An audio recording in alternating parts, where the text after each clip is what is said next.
ఇప్పుడు ఇంకా మనము మేము యుఎస్ నుంచి వెళ్ళాం కాబట్టి మేము మా ఇంటర్నేషనల్ మాది యుఎస్ లైసెన్స్లో అక్కడ పనిచేస్తాయండి. బట్ మీరేంటంటే ఇండియా నుంచి వచ్చే వాళ్ళైతే ఇంటర్నేషనల్ లైసెన్స్ ఉంటుంది కదా, అది ఉన్న వాళ్ళు అది తెచ్చుకోండి, వర్క్ చేస్తుంది.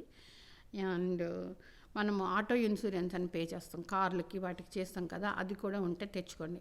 అంటే చెడు ఆలోచించకూడదు. సంథింగ్ హ్యాపెన్, ఆ ఇన్సూరెన్స్తో మనము వచ్చిన తర్వాత మనము యూజ్ చేసుకోవచ్చు. You can fight. అది ఇంకా హెల్త్ ఇన్సూరెన్స్ ఉంటుంది కదా, అది కూడా తీసుకెళ్ళండి, ఎందుకన్నా మంచిది, సేఫ్ సైడ్. ఒక్కొక్కసారి మీకు అసలు టూరిస్ట్ దాంట్లో వాళ్ళు చెప్తారనుకుంటా, లేదంటే మీరు అబ్రాడ్ వచ్చినప్పుడు ఇండియా వాళ్ళు ఇన్సూరెన్స్కి ఏదన్నా పే చేయించుకుంటారేమో, ఒకసారి అడిగి కన్ఫర్మ్ చేసుకోండి. ఎప్పుడు మనలాగా ఒకేలా ఉండదు కాబట్టి పరిస్థితి. ఇన్సూరెన్స్ అన్నది తెచ్చుకుంటే మనం సేఫ్ జోన్లో ఉంటాము. ఏమంటే ఇప్పుడు సంథింగ్ హ్యాపెండ్ అనుకోండి, మా అమ్మాయి పోయినసారి వెళ్ళింది, ఎక్స్పీరియన్సెస్ వచ్చింది కదా, ఇప్పుడు ఏదన్నా సడన్గా కళ్ళు తిరిగి పడిపోయిన ఏదన్నా అయినా సరే అంబులెన్స్లో మన ఫ్యామిలీని ఎవరిని ఎక్కనివ్వరంట, ఓన్లీ పేషెంట్ని ఎక్కనిస్తారంట, తీసుకెళ్ళి అక్కడ పెడతారంట. ఇట్స్ లైక్ గవర్నమెంట్ హాస్పిటల్స్లానే ఉంటాయంట. ఇంత రిస్క్ ఎందుకు, దట్టు మన ఇన్సూరెన్స్లో అయి ఉంటే మనకి మంచిదని.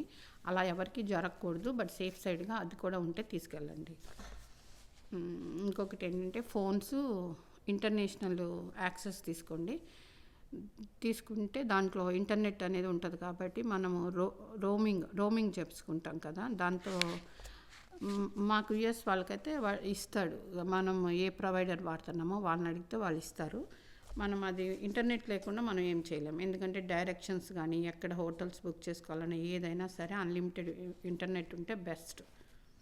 నాలాంటి వాళ్ళకైతే వాళ్ళ ఇంటర్నెట్ కూడా వాడేసాను నేను, మీకు లైవ్ పెట్టాను కదా అన్నిట్లో. ఇంకా బడ్జెట్ అనేది మీకు తెలుసు కదా, మీరు పలానా అలా ఒక 1 year ముందు నుంచి ప్లాన్ చేసుకుంటారు మీ కంఫర్ట్, మీ బడ్జెట్ ప్రకారం.